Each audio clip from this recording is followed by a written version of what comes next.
In the shadowed vale of Westernbrook, where death and pestilence lay heavy upon the land, there rose a warlock named Bethany, her soul shackled by the chains of a lich, and against her stood a company of unlikely champions, bound not by blood but by fate's weaving hand.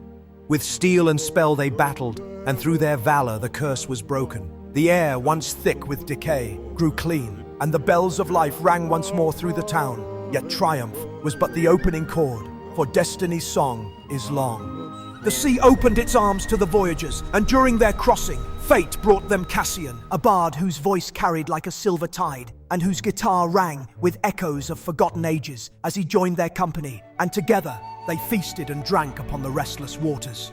But joy soon yielded to battle on the shores of Stormwreck, where 6 sailor corpses, risen and clawed toward them, forced the champions into a fierce conflict, steel clashing, spells thundering, and the sea frothing red with battle. Victory was theirs only through the aid of Varys, a stranger-turned ally, whose hands bore both blade and healing light, and with foes slain, the victors sought merriment. In a tavern of rough wood and bright flame, they drank deep, their laughter rising with the music of the K-pop demon hunters. Thus, in drink and dance, the fellowship claimed a name, Dicey Decisions, binding their fates in revelry. Through the cobbled paths of Dragon's Rest they walked, where kobolds and humans dwelled in fragile peace, and at the settlement's heart they met Elder Renara, who shared invaluable counsel about Bahamut's divine watch and the dread rising from shipwrecks where zombies crawled. At sunset, they gathered atop the cliffside temple of Bahamut, where, bathed in the golden glow of the horizon, they spoke of gods, of paths unseen, and of promises yet to be fulfilled. At dawn, Sol's hands gripped the oars, with Renge at his side, as they rowed toward a cavern shrouded in silence, within which lay a monstrous guardian, with tentacles coiled like the roots of some forgotten god. There, they found Rhys, wounded and weary, as Asina tended his wounds, but soon, greed sparked discord when Vishling, eyes aflame with curiosity and hunger, reached for the necklace around Rhys's neck, a treacherous move that led to conflict among the fellowship. Through illusion, he reached for them, yet Rhys saw through the trick and struck him low.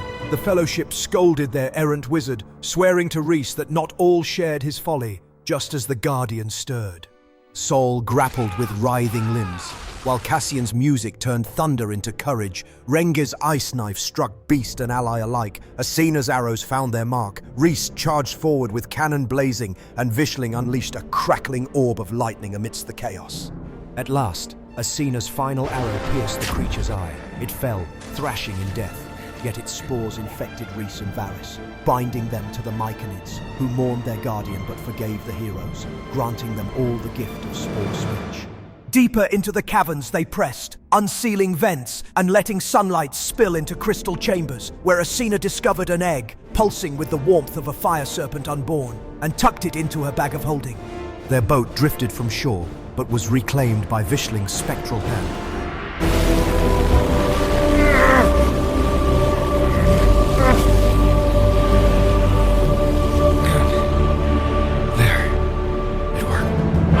Still, his hunger for the rings returned, and his theft was stopped once more when Sol struck him down, while Asina transformed into a wolf and Renge drove her blade into his leg.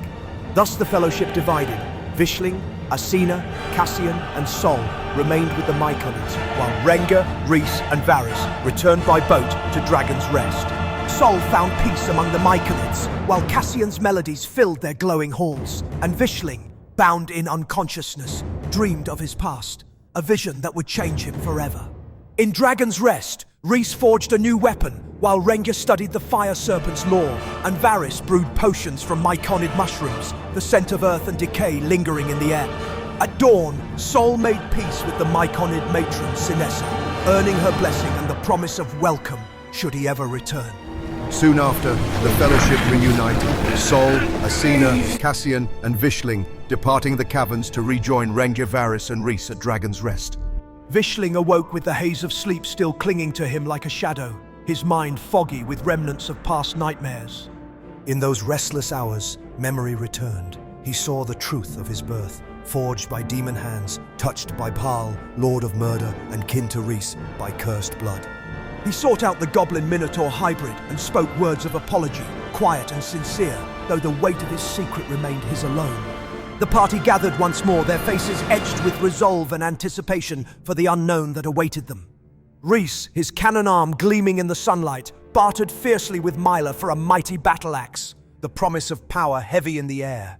Reng spent her days in study, unearthing the lore of fire serpents that might one day awaken from Asina's egg, her mind hungry for knowledge. Varys, ever patient, traded with Tarak to brew potent potions from the myconid mushrooms, their scent of earth and decay filling the air of Dragon's Rest. Their peace was short-lived, shattered by the arrival of a warrior named Varnoth, once of the Azure Wolves, seeking them out in urgent haste. She spoke of ships wrecked on treacherous rocks, of drowned men who rose again as zombies, and whispers that something unnatural stirred beneath the waves. The Fellowship, curious and resolute, set forth to the wreckage known as the Compass Rose, the memories of legend whispering in their minds. The ship lay broken against the reef, its timbers slick with seaweed, and the sails long torn to ribbons, a ghostly remnant of a violent past. Above, the cry of harpies echoed through the mist, their nests perched high upon the shattered mast, calling out in haunting harmony. Sooner had they begun their search. Death found them once again in the form of lurking shadows and hungry eyes. Vishling's voice cut through the chaos as he turned Rhys invisible, his incantation sharp as thunder, shielding his allies from harm. Asina, cloaked by her enchanted hood, vanished into the ether, climbing the mast to spy upon the harpy's nest high above. Arrows flew, blades clashed, and the air filled with the stench of rot, ozone, and the harsh smell of battle. In the captain's quarters, they discovered a bloated, strange corpse, a kobold's body warped by whatever dark force had taken hold. Before questions could be answered, spectral figures materialized, ghosts of drowned sailors, their eyes pale with rage and longing. Wisps of ghostly light, will-o'-wisps, darted through the air, striking out like flashes of lightning in the darkened hold. Sol fought bare-handed, his fists pulsing with bursts of energy as he struck the spirits, trying to drive them back. Rhys fired his cannon arm, blasting through spectral light, his aim unwavering in the chaotic darkness. Meanwhile, Asina drew upon her druidic might, parting the water and raising a shimmering barrier to shield her allies from harm. As long as I must. The ghost's coming back! I won't let it through! It's fading! You're doing it! Stay behind me! I've got you! Lightning crackled overhead, and Vishling suddenly fell, his body seared by unseen divine or demonic powers, rendered still and silent. But Varys knelt beside him swiftly, chanting words of life and restoration, while hope flickered anew in Vishling's eyes. Come on, Vishling, stay with me! By the light, mend what was broken! Breathe! That's it! One more, come back! I'm here! Lightning's is inside! Hold on, I've got you! Light, purge the storm! So ends this chapter of Dicey Decisions, for though the Compass Rose sleeps beneath the waves, her secrets do not rest.